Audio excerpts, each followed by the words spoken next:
paz do Mestre Jesus se faça presente nos nossos corações. É uma grande alegria estarmos aqui todos reunidos. É muito bom poder estar contando com a presença de vocês aqui na nossa sala. Muito bom também poder contar mais uma vez com Luiz Lira. Luiz Lira assumiu um compromisso com o IESF e ele, na quarta quinta-feira do mês, realiza esse trabalho e é motivo, logicamente, de muita alegria para nós, porque normalmente nos trabalhos que ele realiza, ele traz muito conhecimento, muito conhecimento. E isso é muito bom. Estava lá junto com isso aqui. Tá lá. Então, hoje, Luiz Lira vai falar sobre Bezerra de Menezes. Bezerra de Menezes, seu tempo, sua ação. É o mês comemorativo do seu aniversário, né? Ele completaria ano no dia 29 de agosto, pertinho já, né? Daqui a 3 dias. E Luiz Lira, em homenagem a essa data, vai realizar esse trabalho. Então, sem mais delongas, vamos novamente agradecer a presença de todos. Vamos pedir para que o nosso irmão Genilson faça a nossa prece de início. Vamos lá. Deus, nosso Pai de infinita bondade e amor, Jesus, nosso amado Mestre, anjos da guarda, espíritos protetores, te agradecemos mais uma vez por nos dar essa oportunidade de podermos estar estudando os ensinamentos dos evangelhos que vós nos deixaste, Mestre querido. Sendo assim, Mestre querido, te pedimos, te rogamos que nos proteja, nos abençoe, nos ilumina, né? E que possa, Senhor, nos dar a sua paz e que possamos, ao sair daqui, possamos praticar tudo o que nós aprendemos aqui nessa noite. Sendo assim, Mestre querido, nos conceda a sua paz, que assim seja. Que assim seja. Lembrando a todos que a nossa palestra está sendo gravada e que nós devemos manter os nossos microfones no modo desativado. Se por acaso eu não aparecer mais, é porque minha internet está caindo direto. Aí, Marinalva ou Genilson concluam aí o trabalho, tá bom? Espero que não caia, mas já caiu umas 3 vezes antes de eu entrar. E a palavra é sua, Luiz Lira. Bom trabalho. Boa noite a todos. Uma satisfação hoje conversar com vocês, semeadores da fé, sobre uma personalidade muito importante para nós espíritas, tanto quando ele estava encarnado quanto desencarnado. Então, é uma alegria porque podemos comparar a ação de um espírito encarnado e desencarnado. Então, nós vamos falar sobre o Dr. Bezerra de Menezes, seu tempo, sua ação. Vai ser uma conversa assim, muito mais de história do que algo mais corriqueiro, mais doutrinário. Então, peço até desculpa se eu passar um pouco do tempo, porque o assunto é um pouco longo para falar sobre ele. Quando a gente fala em ação do Dr. Bezerra de Menezes, a gente vai ver que ele foi uma pessoa de multitarefa.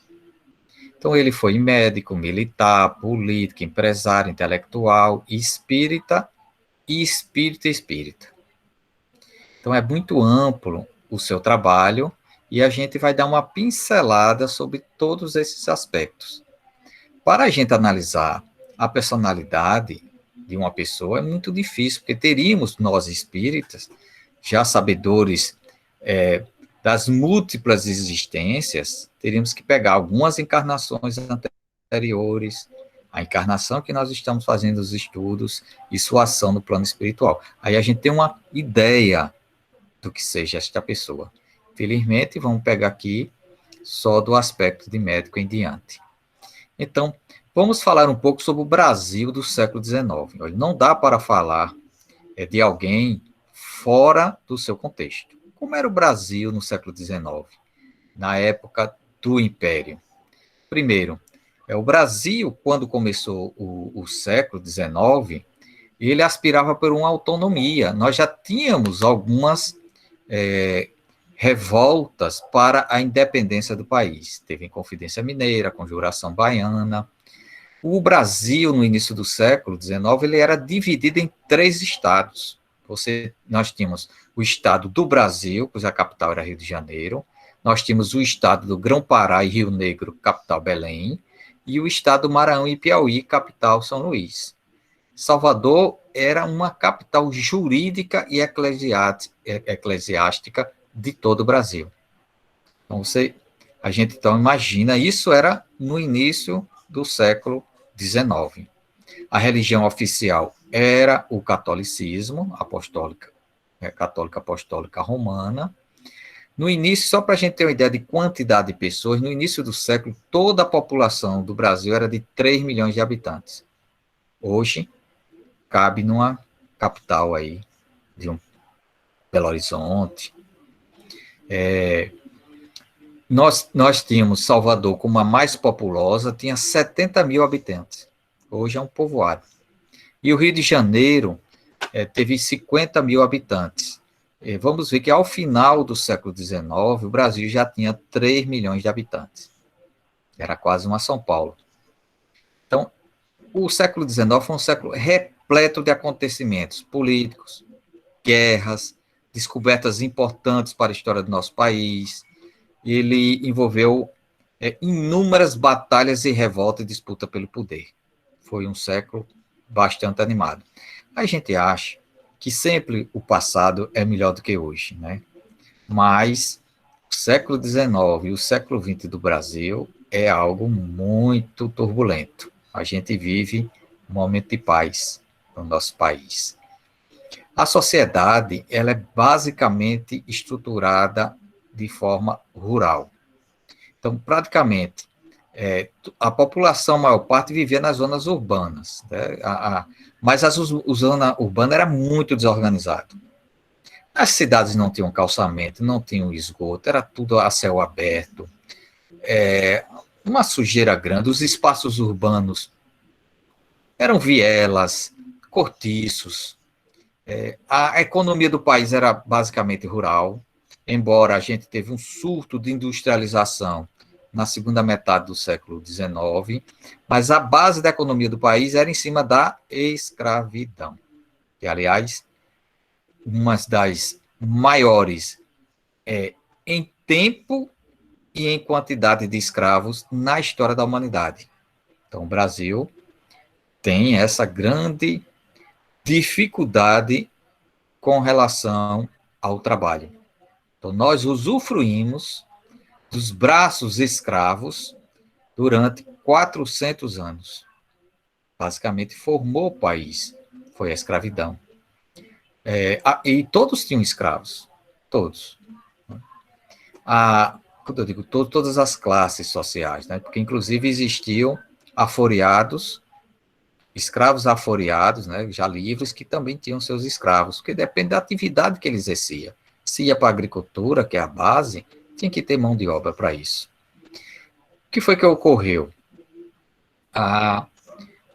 Napoleão, quando começou seu domínio sobre a Europa, as suas guerras napoleônicas, chegou a atingir Portugal.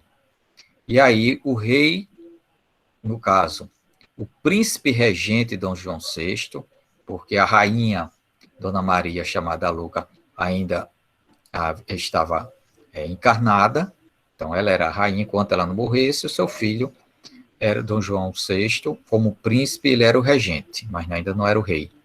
Foi que eles fizeram, com a ajuda da Inglaterra, eles fizeram um plano de migrar para uma colônia, que seria o Brasil.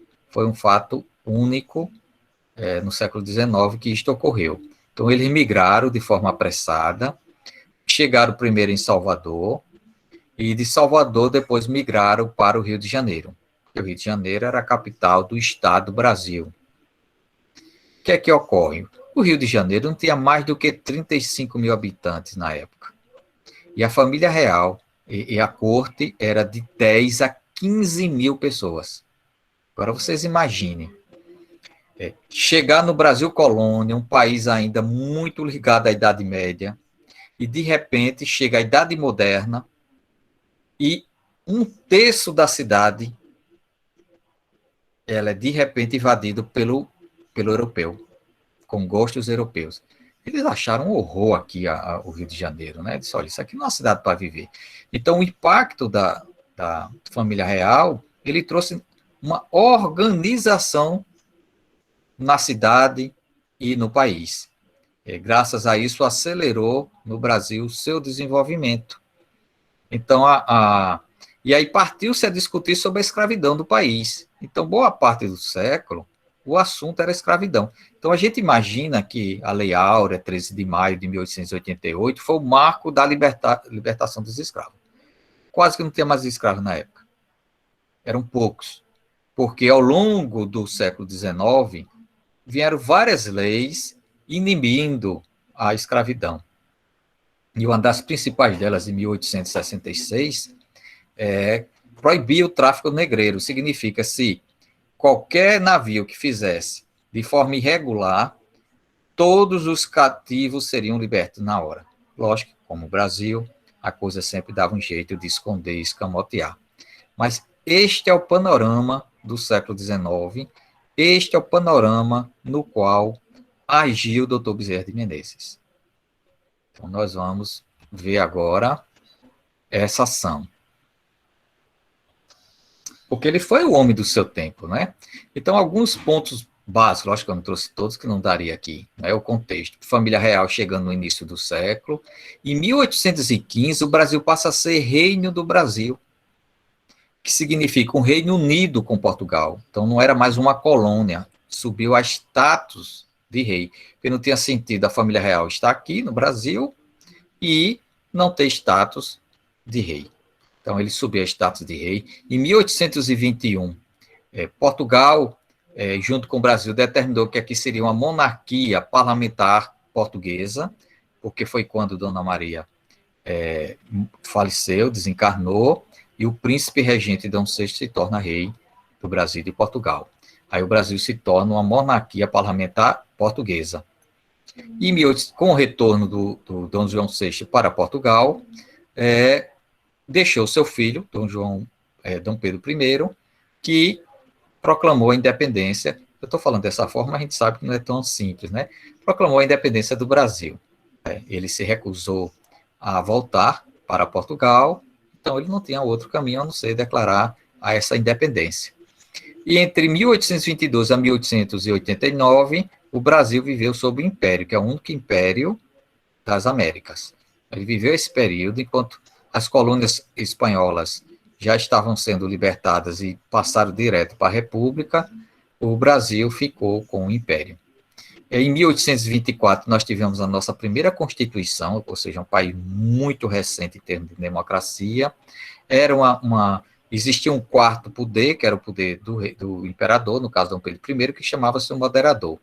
Ocorreu um problema, porque quando a Constituição foi escrita e ele foi olhar a Constituição, viu que vários poderes que ele entendia que deveria ser dele não estavam. Era uma Constituição muito parlamentarista. Foi o que ele fez. Ele fechou, né, destituiu o gabinete, os deputados, os senadores, e aí ele refez essa Constituição. Que foi que ocorreu? De 1824 a 1831, ocorreu que morreu Dom João VI, Portugal chamou Dom Pedro I para assumir como rei, e ele abdica de ser rei em Portugal, para continuar no Brasil, e abdica em nome de sua filha, Dona Maria I.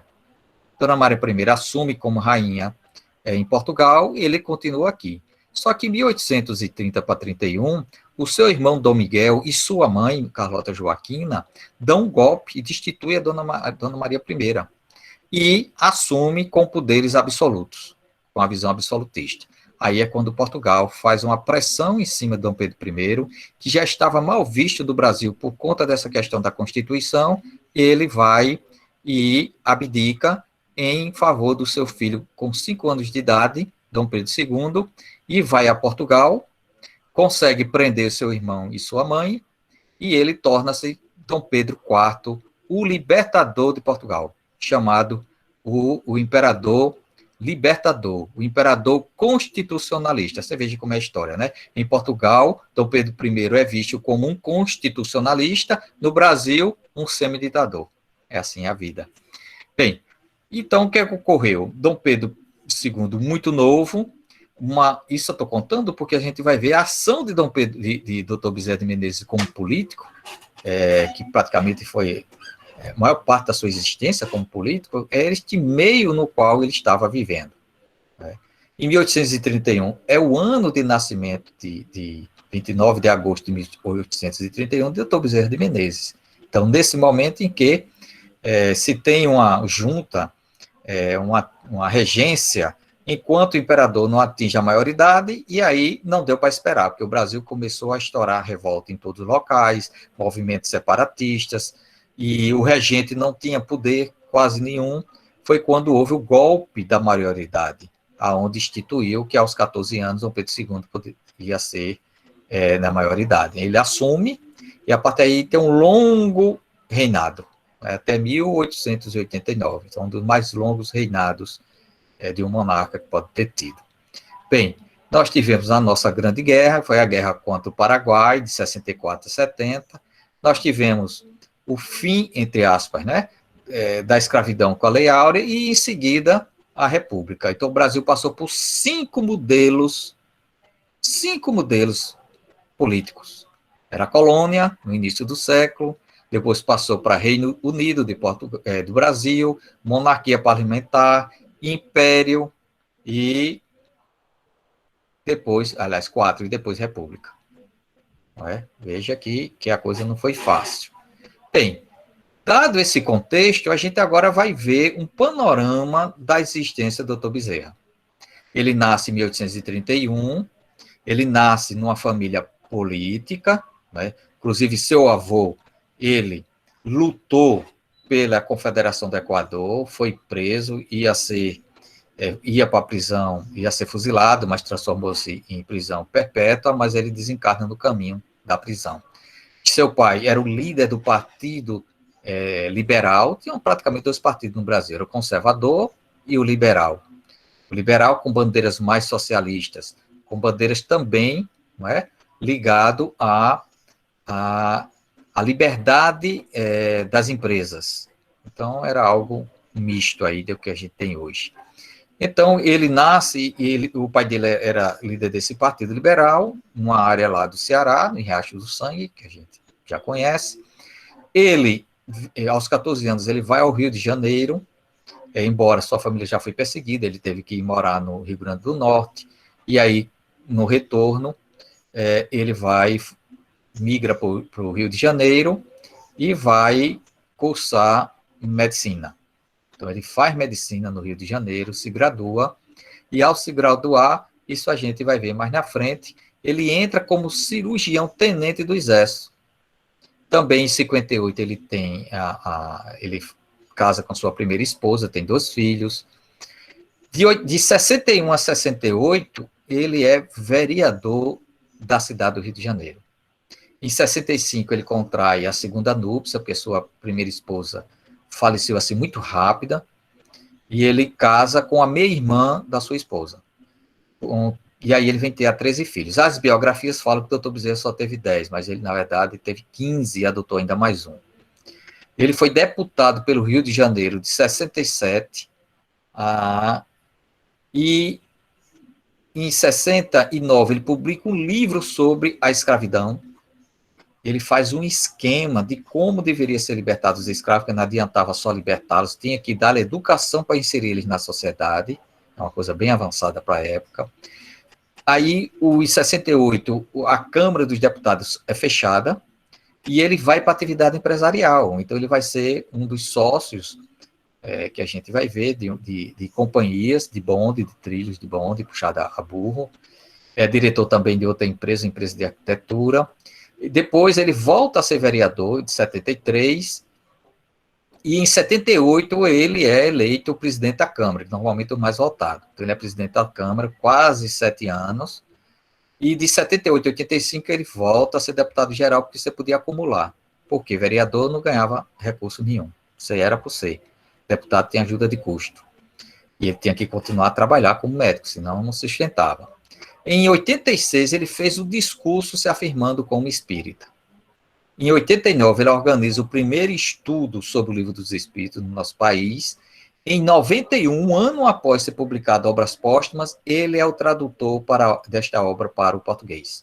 É o primeiro tradutor, é Dr. Bezerra de Menezes, de Obras Póstumas, né? E em 95 a 1900, ele é o presidente da Federação Espírita Brasileira. Em 1900, em abril de 900, ele desencarna, 13 de abril, e em 1905 ele já está dando sua primeira mensagem como espírita. Muita coisa, né? Agora vamos abordar com calma essa questão. Então, de 56 a 1900, 44 anos, o Dr. Bezerra exerceu a sua medicina. Começou no curso, né, que a gente viu de Faculdade de Medicina do Rio de Janeiro. As faculdades de medicina, elas foram incentivadas, e a de direito com a vinda da corte. Você veja que no seu primeiro ano, praticamente, de medicina, ele já é residente na Santa Casa de Misericórdia do Rio, ele já está prestando serviço lá. Ele se gradua com a tese Diagnóstico do Cancro. Então, o doutor Bezerra, ele era um médico hoje urologista. Então, ele trabalhou cancro, que na época era tido também como câncer. Em 57, ele toma posse na Academia Imperial de Medicina. Então, mostrando que o doutor Bezerra era um pesquisador, né? Ele tinha isso como uma pesquisa. Então, a tese dele foi algumas considerações sobre o cancro, encarado pelo lado do seu tratamento. Então, inclusive, vai sair um livro, era para sair no dia 29 de agosto agora, deve sair agora em setembro, vai atrasar um pouquinho. É um livro um pouquinho grande, só tem 1.300 páginas. É uma biografia do Dr. Bezerra de Menezes, uma pesquisa de 30 anos, que o nosso amigo Luciano Klein vai divulgar, e parte do que eu vou falar aqui já foi conversa com ele. Então, assim, já vai mudar bastante, né? Por primeiro que tem muitos discursos do Dr. Bezerra de Menezes lá, não é? Então, tem os títulos que o Dr. Bezerra teve interessante que ele também inventou as invenções dele, patenteadas. Em 58, ele se candidata, ele casou, né, e se candidatou a uma vaga de professor substituto na área de cirurgia da Faculdade de Medicina. Ele fez amizade com alguns professores, então ele prestou. Então, a atuação dele como profissional era um trabalho voltado para a população carente. Foi por conta disso que ele foi indicado a ser vereador. Foi essa a única questão, porque ele chamava atenção. Então, essa questão de médico dos pobres não veio da época dele, quando era espírita, não. Já o era. Então, ele tinha esse trabalho junto com as populações mais carentes, que hoje ali no bairro de São Cristóvão, para quem conhece o Rio de Janeiro. Então, o doutor Bezerra, depois, ao final da sua existência, ele era um médico já voltado à mediunidade. A gente poderia ser que era um médium recetista.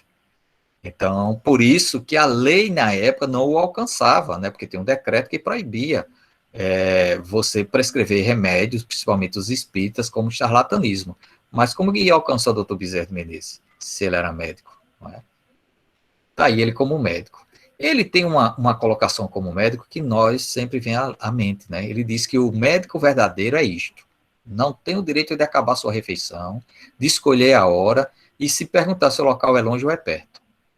Ele diz que aqueles que não abrem a sua porta para as visitas, por dizer que trabalhou muito e está fatigado, e é a hora muito da noite, que o caminho para onde ele vai é mau, não presta, o tempo está ruim, se fica longe, principalmente do Rio, se tem morro ou não, se a pessoa que precisa de ajuda, se tem carro para levar. Ele diz que e se a pessoa tem como pagar a consulta. Ele diz que a quem encontra a pessoa chorando à sua porta, não é médico, é negociante da medicina, que trabalha para recolher capital e juros dos gastos com a formatura. Então, isso, lá atrás, ele já tinha essa percepção da medicina, da sua época. Agora, vamos ver ele como militar. Ele fez parte do corpo de saúde do Exército Brasileiro. A gente tem que entender que o Exército Brasileiro, naquela época, estava se formando. Você tinha um exército ali meio mal arrumado, quando tinha alguma dificuldade, século XIX, começo. Com a vinda da família real, se constituiu uma guarda nacional, que era quase um exército de reserva. Então, você tinha o exército e a guarda nacional. Em 56, quando o doutor Bezerra se formou, foi criado o Corpo de Saúde do Exército Brasileiro. Não tinha. E aí e foi chamado como seu responsável o cirurgião-mor, doutor Manuel Feliciano Pereira Carvalho, que foi professor do doutor Bezerra de Menezes. E ele convidou o doutor Bezerra para ser seu assistente. O doutor Bezerra foi ser assistente, mas ele não era do Exército, porque para ser do Exército você tem que ser nomeado, né, para o cargo que ele vai. Em 58, ele prestou, lembre-se que ele prestou um exame para ser cirurgião da Faculdade de Medicina, e ao mesmo tempo ele prestou para ser do Corpo de Saúde do Exército. Ele passou no Corpo de Saúde do Exército, então ele opta para ser cirurgião tenente do Exército Brasileiro, e lá fica, não é? Até 61, quando ele pede exoneração desse cargo para ser vereador. Agora, por quê? Porque nesse período, apesar dele ser o exército, que é que ele tinha? Ele tinha uma renda vitalícia. Então, todo o seu período profissional de sustento, ele ia ser no exército brasileiro. Você veja que próximo muito da Guerra do Paraguai, né? A Guerra do Paraguai ali perto de 1864. Mas aí o que acontece? Veja só, 58, você veja que o doutor Bezerra já estava agindo com a comunidade carente há algum tempo. Aí, em 1860, ele é estimulado a entrar na política, a ser vereador pelo bairro ali onde ele agia, Santa Amaro. Aí ele aceita, e é eleito. E aí, quando ele é eleito e foi tomar posse, aí um senador, Radoc Lobo, disse, com raiva, porque o doutor Bezerra era do Partido Liberal, e Radoc Lobo era dos conservadores, disse, não, o doutor Bezerra não pode assumir, não. Ele já tem um cargo público no Exército. Então, ele não pode assumir outro cargo público, embora o vereador não era remunerado. Aí você veja, o doutor Bezerra pede exoneração, ou seja, sai de uma condição muito cômoda, com o seu salário garantido, e vai para uma condição muito incômoda. Primeiro, ser político. Segundo, sem receber recursos. E ele disse que fez isso por conta da sua esposa. Queria dar a ela uma melhor projeção, uma melhor colocação na sociedade. Aí ela vai e desencarna logo. O que é que a gente poderia pensar? Que ele poderia largar a política, já que ele disse que entrou na política mais por conta dela?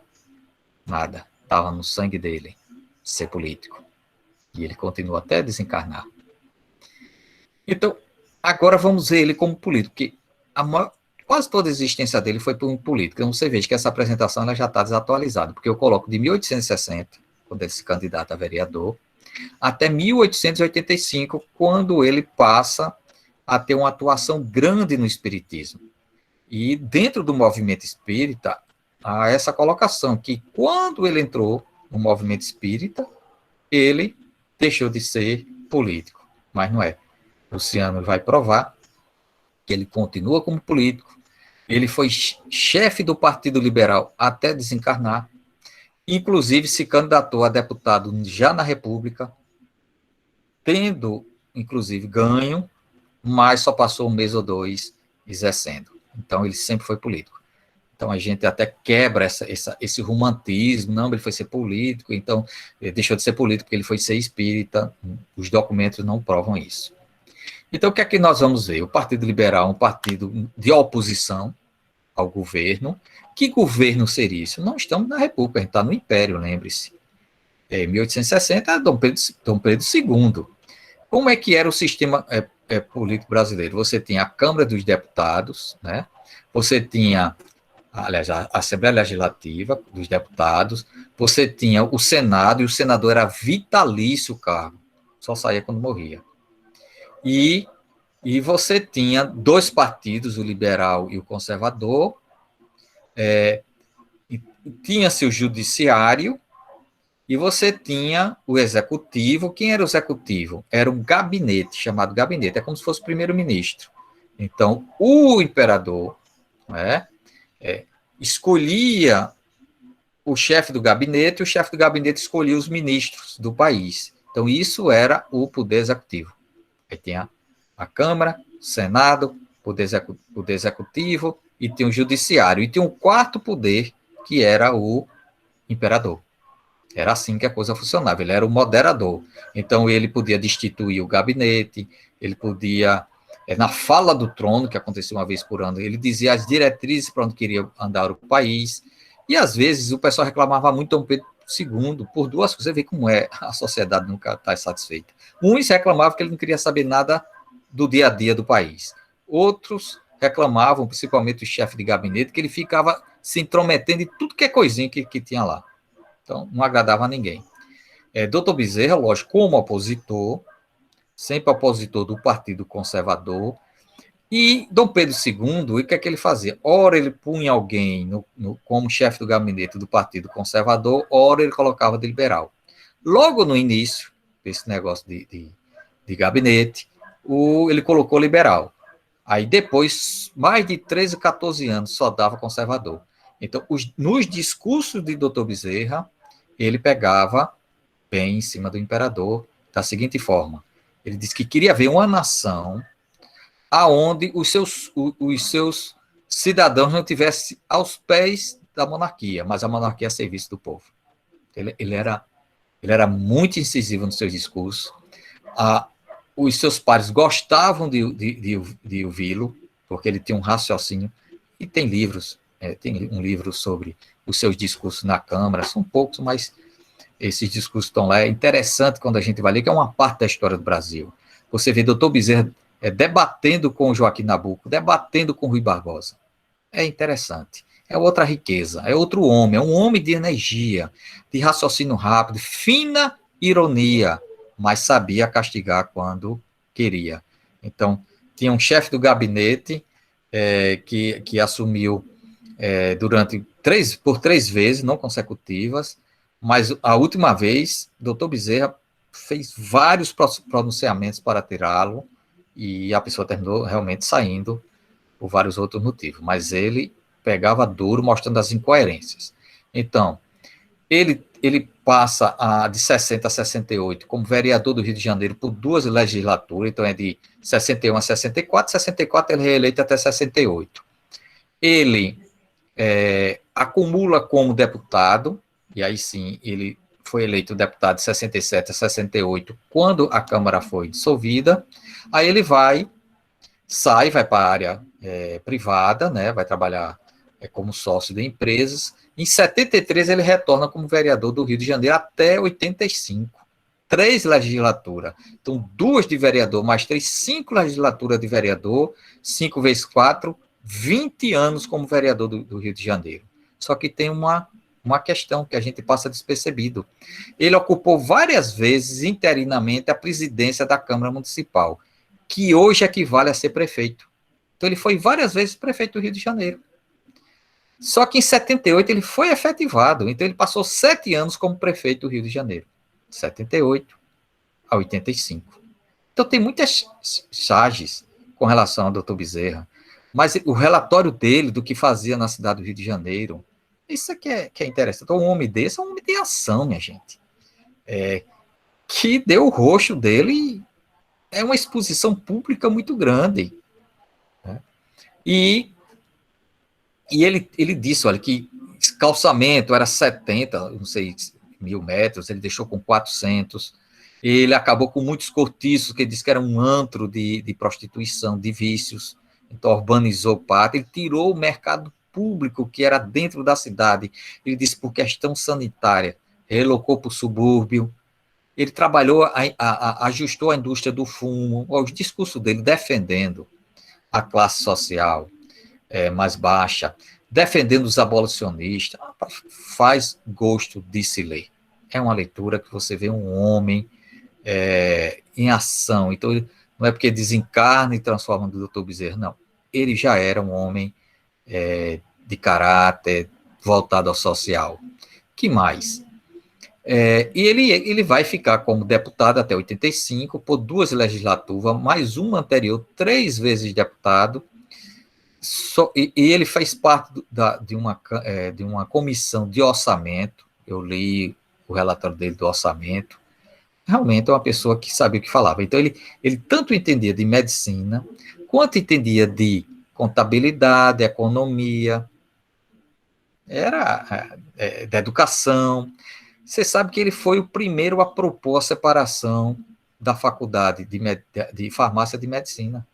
Ele foi o primeiro a propor. Em 1880, ele faz um discurso dizendo que não dava mais farmácia ser uma especialidade do médico, tinha que fazer seu curso próprio, e que ele ia submeter a organização do curso de farmácia.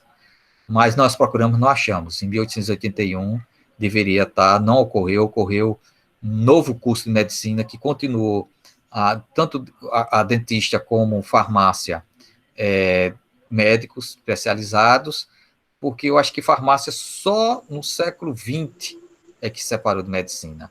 Inclusive, ele influenciou muito a medicina veterinária.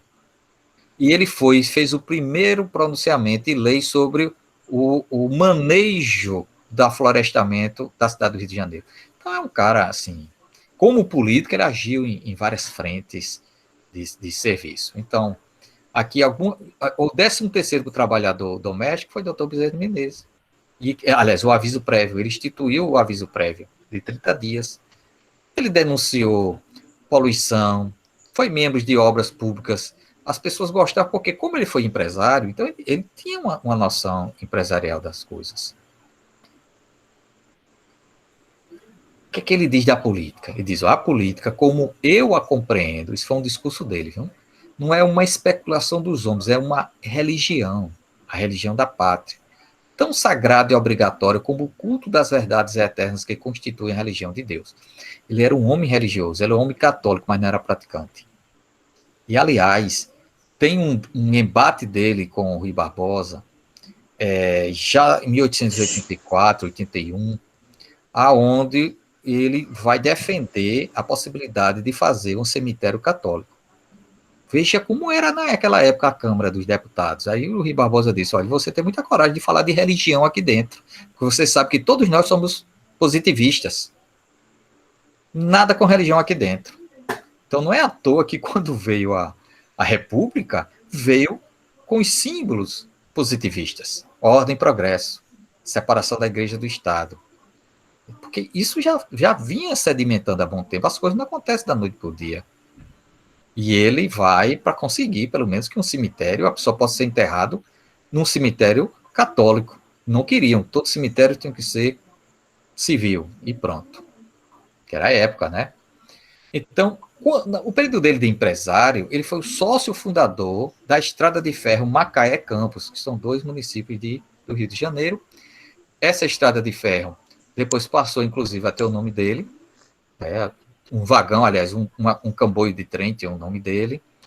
Em 73, ele foi diretor da Companhia Arquitetônica de Vila Isabel, que é o bairro onde ele passou a residir, que era a Tijuca, e ele participou da urbanização do bairro, como diretor de obras.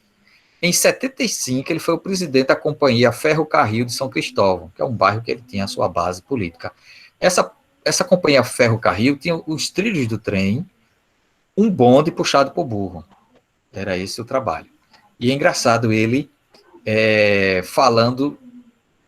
criticando a ação do governo com relação ao transporte público, que ele falava por entender, né? Bem, pronto. Como empresário, ele disse o seguinte, olha, o equilíbrio entre o progresso material e o aperfeiçoamento moral constitui a verdadeira ordem social e é também condição essencial a toda a nação. Então, ele defendia a livre iniciativa. Eu peguei esses 2 textos, ele como médico, que o médico é um sacerdócio, muito ligado ao quê? Sempre o aspecto religioso como base dele, né? Para não dizer que ele se tornou espírita e religioso a partir daí, não. A religião sempre foi a base dele. Então, a medicina como sacerdócio, ele vê a política como a religião da nação, ele vê a questão empresarial como um equilíbrio material e moral da ordem social. Então, tem uma base é um homem de base, né? Então não é à toa. Então ele, como intelectual, ele tem um período amplo. Então ele foi abolicionista, quando ele publicou esse ensaio já descobriram na Biblioteca Nacional, já tem um livro com ele, né? É interessante a gente ler, que era como dar liberdade aos escravos, mas ao mesmo tempo inseri-lo na sociedade, por meio da educação. Em 77, tivemos duas grandes secas no século XIX, aqui no Nordeste, uma em 42 ou 45, e outra em 1877. Aí ele publicou um livreto sobre as considerações da seca no Norte, dizendo, meio milhão de pessoas morreram, pra você ter ideia das consequências da seca. A seca foi tão rígida que matou quase todo mundo no estado do Ceará, e não tinha mais escravos no Ceará. Então, doutor Bezerra depois faz um discurso dizendo, vocês dizem que quando libertar os escravos, as fazendas vão quebrar, a economia do país não vai quebrar. Não vai. Veja o estado do Ceará e de algumas outras províncias do norte. Lá não tem mais escravidão, porque os escravos morreram, foram vendidos, os que sobraram, para a sobrevivência das propriedades rurais. Então, lá as pessoas tiveram que contratar pessoas livres para trabalhar, e foi que ele disse que as propriedades passaram a ser produtivas, porque um escravo, ele disse, um escravo está na lógica que não vai produzir como uma pessoa livre. E aí ele usa o estado do Ceará, as rendas do Ceará, como elas se multiplicaram, é interessante isso. Ele foi redator de jornais, então ele redigia para o jornal A Reforma, para os órgãos liberais na questão política, o jornal Sentinela da Liberdade. Ele era poliglota, aí sim, confirmado, ele sabia o português, o latim, português era natural, né? Mas ele sabia o latim, ele deu aula, inclusive, de latim, ele sabia o espanhol e o francês.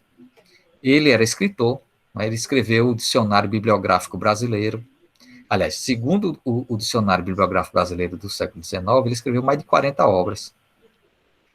Algumas delas, obras espíritas e não espíritas, mas o Diagnóstico do Cancro, Escravidão no Brasil, Sobre a Seca, Casa Mal Assombrada, Os Carneiros do Panúgio, esses aqui são espíritas, que foram publicados em jornais. Obras póstumas de Allan Kardec, a tradução, Estudos Filosóficos, Cartas de Bezerra de Menezes, A Loucura sob o Novo Prisma, e por aí vai. Tem muitas obras que ele não assinou. Por exemplo, ele fez mais de 8 biografias de pessoas do Império. Era comum você biografar, era publicado por uma edição, era assim, editores, então não tinha o nome de quem escreveu, mas num estudo grafológico dos manuscritos e no estudo do estilo da escrita é atribuída a Dr. Bezerra, e é nesse dicionário que lhe atribui, então não são os espíritos, tá? Dr. Bezerra só não teve uma projeção nacional porque ele, como político de oposição, foi muito abafado. Ele se candidatou várias vezes para Senado. A candidatura do Senado era uma lista tríplice, que era retirada por província e o imperador escolhia. Então, ele foi indicado várias vezes pelo Rio de Janeiro, pelo Ceará, e o imperador sempre o preteria. Eu queria Dr. Bezerra como senador vitalício. Ia ser bronca para ele, né? Porque ele era certinho. Bem, ele participou aqui de quase 8 instituições científicas. Academia Nacional de Medicina, Instituto Farmacêutico, Sociedade de Geografia de Lisboa. Ele tem um relacionamento com os portugueses muito grande, tanto que a comunidade portuguesa mandou fazer um quadro de corpo inteiro do Dr. Bezerra de Menezes, está lá na Assembleia Legislativa do Rio de Janeiro. Existe esse quadro. Ele é da Sociedade Auxiliadora da Indústria Nacional, aí se descobriu as 3 invenções dele. Ele foi da Sociedade Físico-Química. Ninguém faz parte de uma sociedade por amizade, não. Você tem que ter um trabalho. Ele era da Sociedade Propagadora de Belas Artes. Aí, Belas Artes, vamos entender como artífices, né? Ele era da Sociedade Beneficente Cearense, ele chegou a ser presidente. Isso não é a sociedade de beneficência como a gente tem hoje, de auxiliar as pessoas. Na verdade, aí é a arte. Ele foi do Liceu de Artes e Ofícios do Rio de Janeiro, ele foi conselheiro, que era um dos colégios mais famosos do Brasil. Ele era conselheiro. O que mais? É um outro homem, né? Ele disse o seguinte, ele como intelectual, fundo no seio da sociedade brasileira, tem penetrado as raízes malditas do cancro da escravidão. E não perdia tempo dele falar contra a escravidão.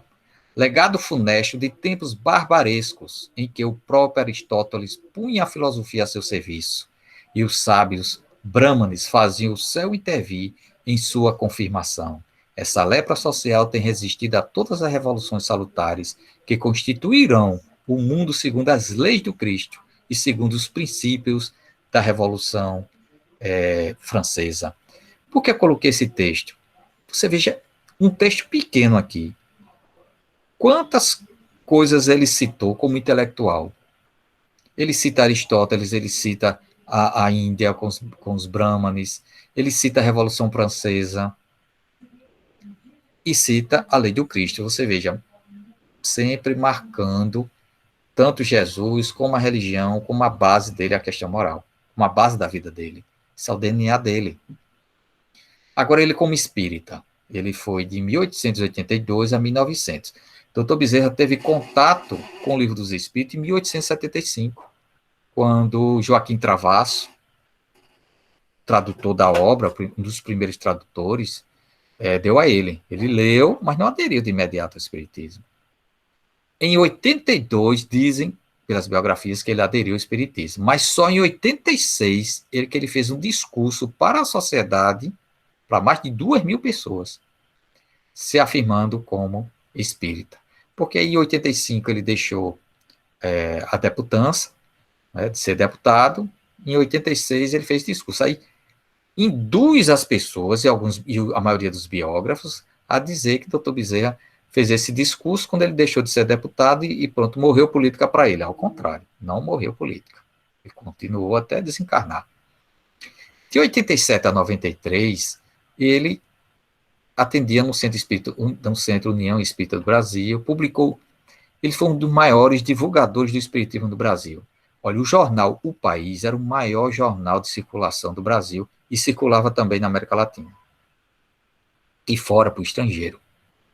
E ele publicou ininterruptamente de 87 a 93, olha, 6 anos, com o pseudônimo de Max. Esse material, inclusive, ele foi publicado pela FEB, são os estudos filosóficos dele. E é interessante lê-los. Em 89, justamente na República, ele assumiu a presidência da Federação Brasileira, interinamente, e foi redator do jornal O Reformador. É interessante que em 89 ele escreve para o imperador reclamando do decreto que mandava prender aonde tivesse receituários médicos em centros espíritas e outros centros. Então, tudo era charlatanismo, veio daí. Olha aqui, em 90, ele escreve para o presidente da República, aliás, não imperador não, presidente da República, em defesa dos direitos e liberdade dos espíritas contra esses artigos do Código Penal Brasileiro, que dava cadeia. De 90 a 91, ele foi vice-presidente da FEB, de 95 a 1900, ele foi presidente da FEB. Ele deu um redirecionamento ao movimento espírita, ligou o movimento espírita à atividade caritativa, que era a vida dele, né? Então, ele ligou o trabalho de ajuda caritativa, benevolência. No Brasil, naquela época, tinha os científicos e os místicos mais pelo lado da religião, e os científicos, o estudo filosófico da doutrina espírita. Então, o Dr. Bezerra, ele foi colocado na federação porque disse que ele tinha um pouco dos dois, mas ao fim ele foi acusado de ser místico, de ter abraçado Rustem e dado caráter religioso ao movimento espírita tal qual tem hoje. É isso que se colocam com ele. Lógico que o direcionamento mais religioso, a gente não podia deixar de ser, né? Ele era um homem religioso. E a questão caricativa, ele deu esse andamento, não resta dúvida. Agora, se prosseguiu, foi por causa da gente. Né? A gente está falando aqui de um século, mais de um século. Será que ainda vamos colocar, como alguns ainda acham, não, Dr. Bezerra é o culpado do movimento espírita ter esse cara todo religioso, se afastou da questão filosófica? É porque nós gostamos dessa área. Mas eu trago aqui as obras espíritas. A gente viu que ele introduziu o estudo do Livro dos Espíritos, fundou a primeira livraria espírita do país, vinculou a instituição Grupo Ismael, da onde ele veio, a assistência aos necessitados, e aqui vem os diversos livros dele. Há uma colocação dizendo, doutor Bezerra, né, Chico, Emmanuel, é o Kardec brasileiro. Eu vou um pouquinho mais além. Ele diz o seguinte, pensando assim, falando do Livro dos Espíritos, quando ele leu, abri o livro e prendi-me a ele como acontecera com a Bíblia. Por quê? Dr. Bezerra teve 15 filhos, 16 com uma adotada. Inclusive, essa adotada era filha de uma escrava do ex-sogro dele. Porque a atual esposa dele, a segunda, era irmã por parte de mãe da anterior. Então, ele adotou uma filha de escravo, junto com a sua esposa, que era médium também. E aí, o que ocorreu? Chegou em um ano, Dr. Bezerra chegou a desencarnar 3 filhos dele. Que ele teve filho até perto de desencarnar.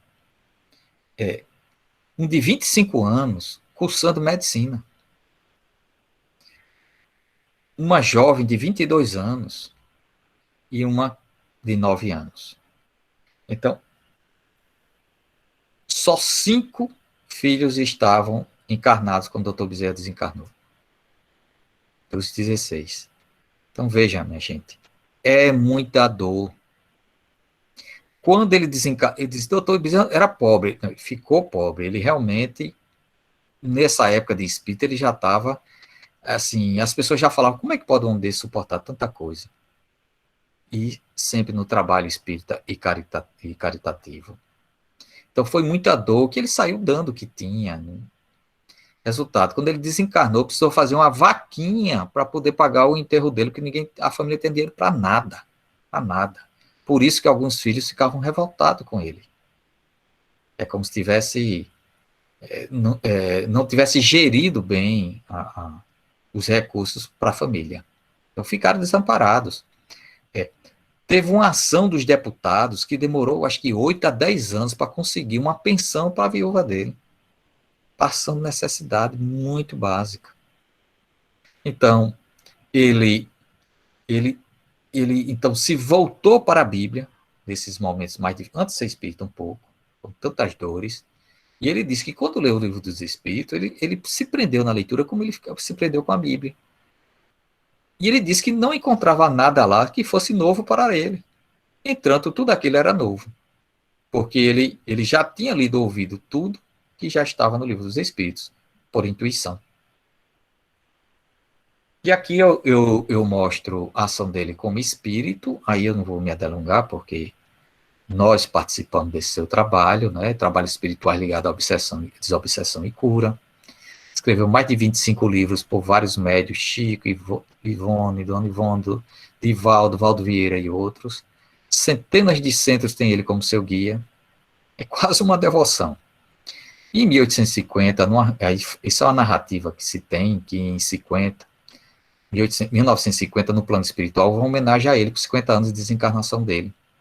E aí, por intermédio de Celina, que é enviada de Maria, foi solicitado que ele iria para outros mundos mais felizes.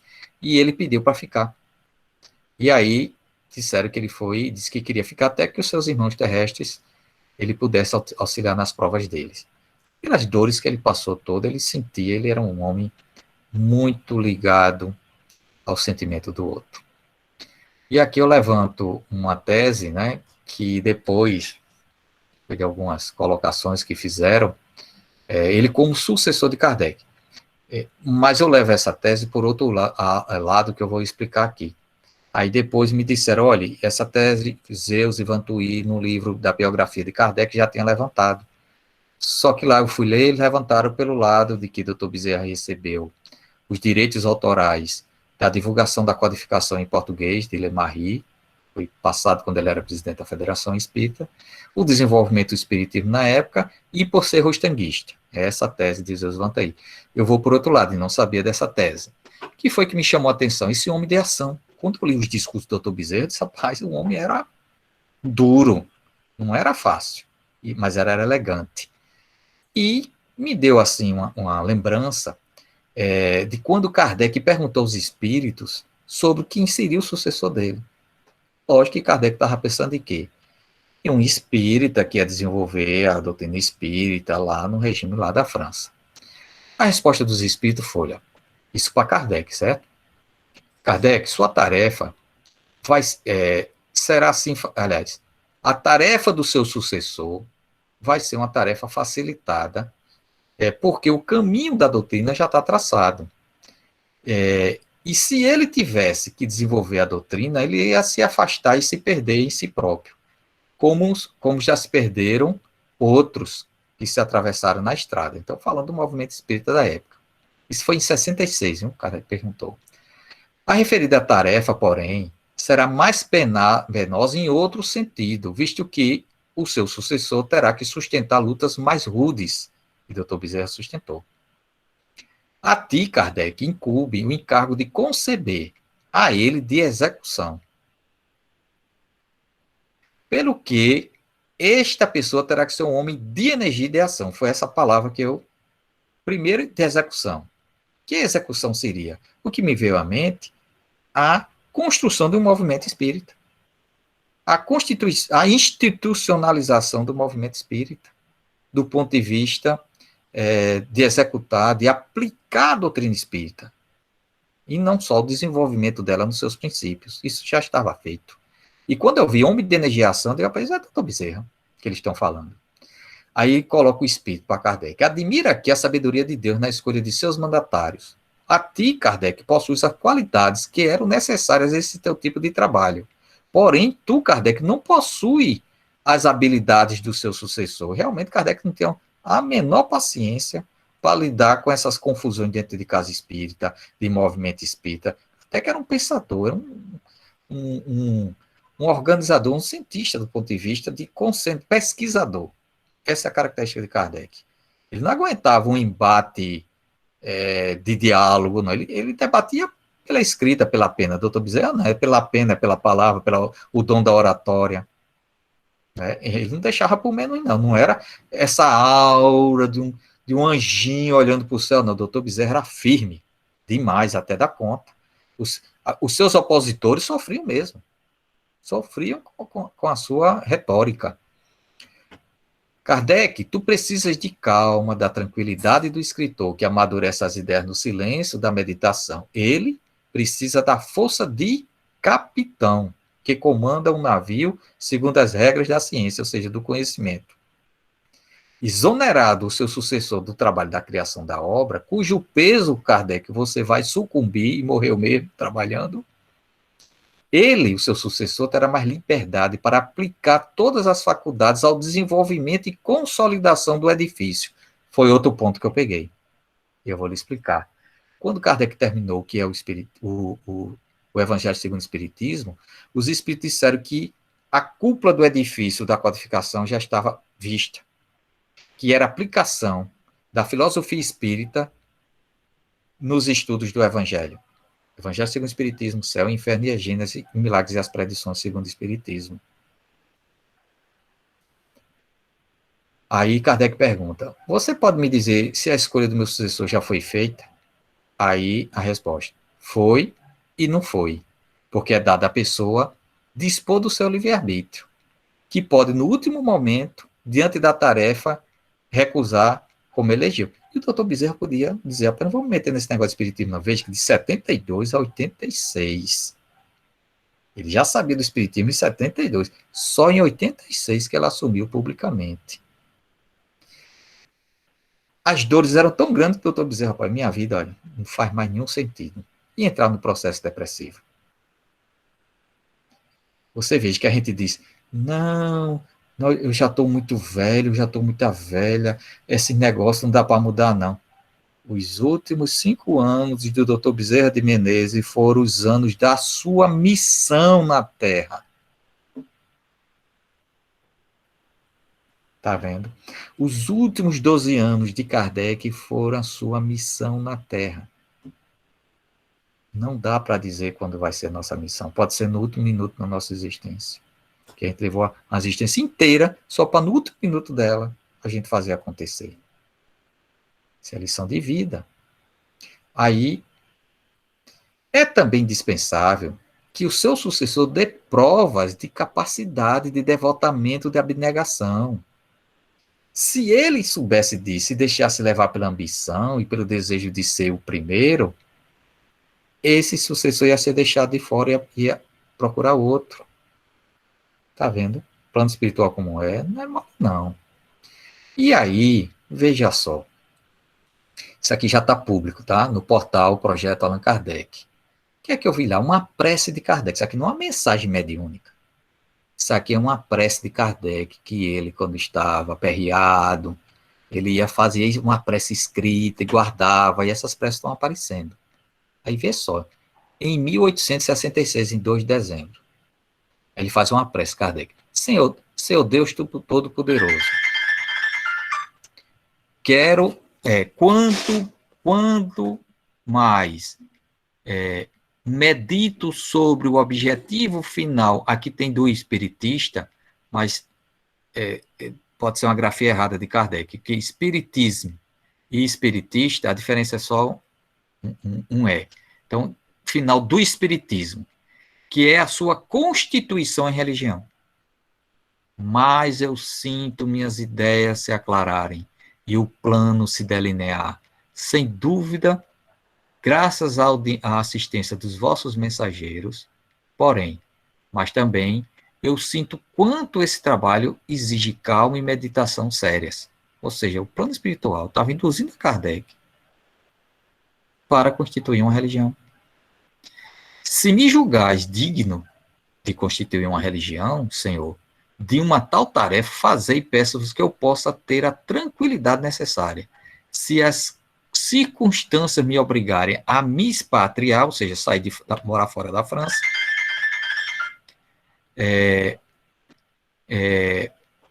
peço que os bons espíritos preparem os caminhos para que eu possa, em meu retiro, dedicar-me sem problemas a esses trabalhos. Dai-me, sobretudo, saúde, assim como a Amélie.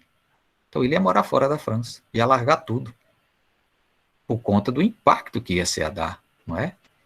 Quanto ao local do retiro, tenho em vista Locarno. Locarno é um cantão suíço, lá no sul da Suíça, vizinho norte da Itália, que me parece reunir as melhores condições sobre isso. Sobre isso, porém, seguirei os conselhos dos bons espíritos. Parece-me útil, antes de partir, acabar o volume da Gênese. Peço aos bons espíritos que me assistam e me deem o tempo físico e as forças para ele conseguir esse intento. Aí vocês aguardem, dia 29 de janeiro desse mês, de agosto, vai sair um trabalho que vai fazer uma confusão no movimento espírita. Vai sair um artigo com 5 pessoas que trabalharam nele, Espiritismo e Religião. Então a gente já começa a notar que aquilo que os espíritos estavam dizendo, que a cúpula do edifício estava se mostrando, você nota que com o Livro dos Médiuns e o que é o Espiritismo e o Livro dos Espíritos é a base da filosofia. E onde é que foi aplicada a filosofia? Nos estudos do Evangelho. E para que isso? Aí a gente vê que, lógico, que essa religião que Kardec ia constituir não era uma religião como nós pensamos a religião. Era algo que não devia ter rituais, não muito diferente do que o Dr. de Bezerra fez. Então, quem é que fez esse lado religioso, então, para o plano espiritual? Não foi mais Kardec. Não teve tempo. Depois da Gênesis, ele desencarna. Foi Dr. Bezerra de Menezes. Como teoria, tá? Tem gente aí ficando danado da vida quando eu digo isso. Aí o Dr. Bezerra diz que a felicidade sem lindes existe, meu filho, como decorrência do bem que fazemos, das lágrimas que enxugamos, das palavras que semeamos no caminho para tapetar a senda que um dia percorremos. Então, se hoje o Dr. Bezerra às vezes é criticado por ter dado viés religioso ao movimento espírita, a gente vai ter que se reclamar dos coordenadores lá da obra. Muita paz para todos. Era isto.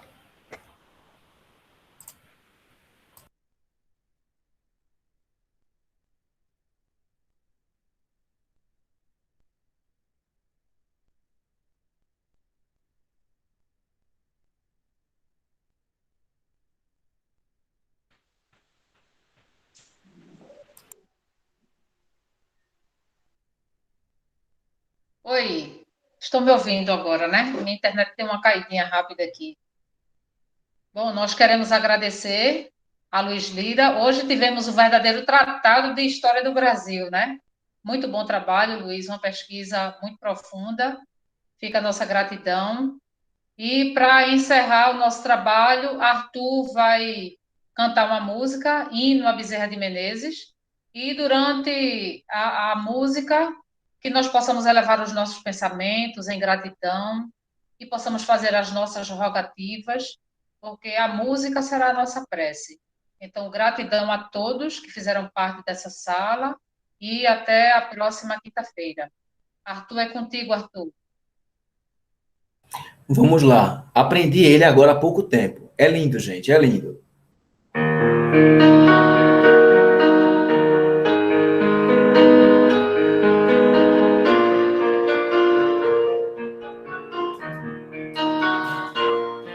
Ó, vinde, bom amigo, amado e benfeitor,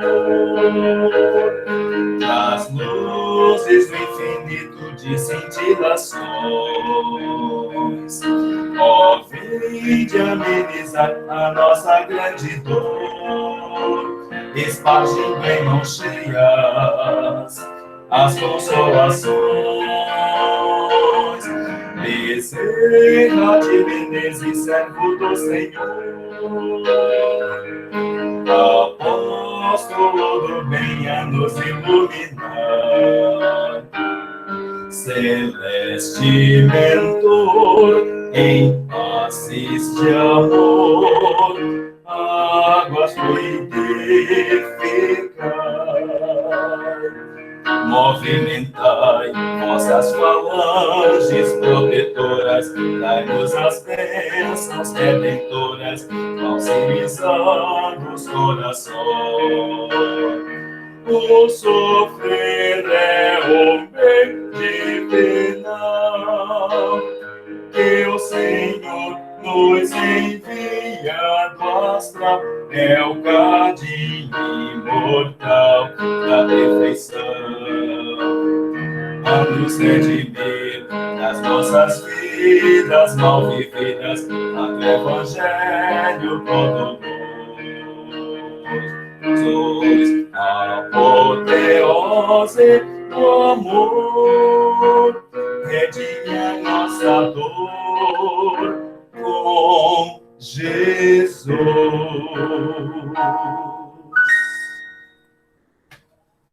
Essa música eu vou ensinar para o coral, para brevemente nós cantarmos. Eu não conhecia essa música, conheci há meia hora atrás essa música, Hino a Bezerra de Menezes. Muita paz e muita luz para todos nós. E assim seja. Obrigada, assim seja. Obrigado, boa noite a Obrigada todos. pela presença de Boa todos. noite. Obrigado, Luiz. Show de bola, Luiz. Muito bom. Maravilhoso. Obrigado, tchau. Muito bom.